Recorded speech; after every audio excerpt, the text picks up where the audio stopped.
Hello. Today we're going to be taking a look at using the looper in Ableton 8. Saw a couple videos on YouTube that kind of described how to use it with a guitar in a sort of overdub acoustic instrument way. I was looking for more of the way to use it in a type live style DJ kind of set, so you would be able to loop the song you are going out of and free up tracks to bring in the next song. So this demonstration we're going to use one of my live sets. All these different clips here are songs assigned by color.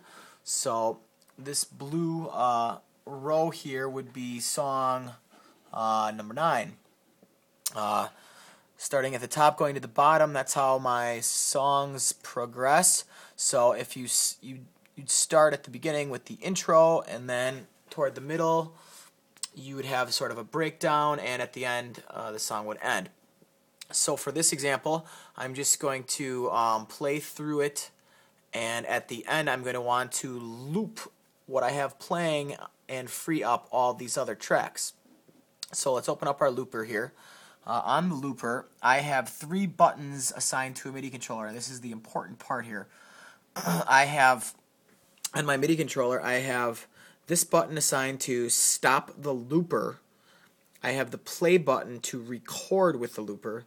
And I have this stop button here assigned to stop clips and assigned to play on the looper. So you could pretty much use any 3 MIDI controllers you want. You probably could even use your keyboard to do this. Basically, I have the looper in out settings at monitor in, and audio from, I have it routed a little differently, but I believe you could just use master. Otherwise, I have sort of a submix going. Okay, so we're going to do this example real quick. Again, the trick is really to assign a MIDI button to stop clips and to play the looper. In my looper channel, I have a limiter set to -12, and that seems to work pretty good. So let's go ahead and give this a shot. I'm going to play song 9 as if I was in a live environment. Here we go. Okay, it's progressing down. Just doing this real fast. There's the end. That's the part I would want to loop. And I want to free up these few tracks here. So I got 3 tracks here. So we'll just take that one out, and we'll go to our looper. So I'm going to hit the button on the looper, on my MIDI controller that is assigned to the looper's record function.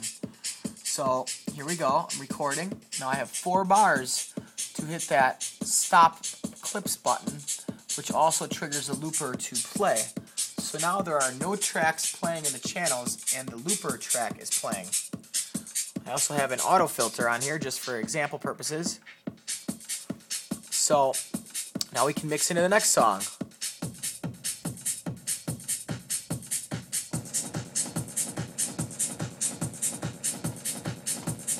Mixing into the next song.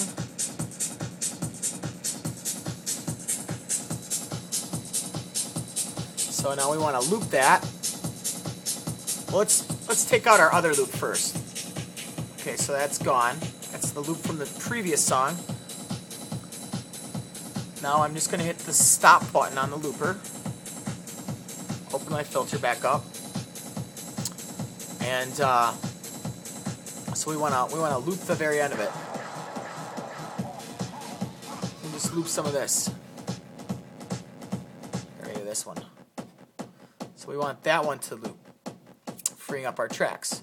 So once again, on my MIDI controller, I hit the button that is assigned to record. It starts recording. I set it to 4 bars, so I got a bit. And since the quantization is set to a bar, you can just hit it on, and it'll switch on beat. So quantization 1 bar and record 4 bars. And there you have it. Pretty cool. There's our loop. Isn't that frees me up to mix into the next song.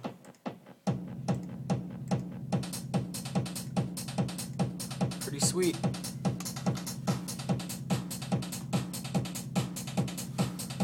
Still have that old loop.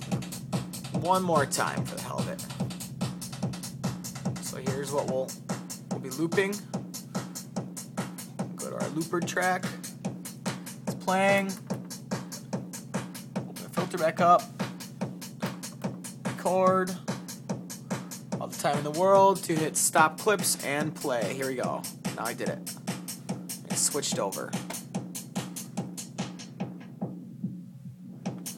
So basically it's on the fly mixing everything that's playing into one track, so you can kind of mix it like a DJ. And that was always kind of the thing. You wanted to really keep the percussive elements going and be able to go into the next song and keep as much percussion going as you can, keep people dancing. So there's my little tutorial. I hope you enjoyed it and you're able to use that, and have a nice day.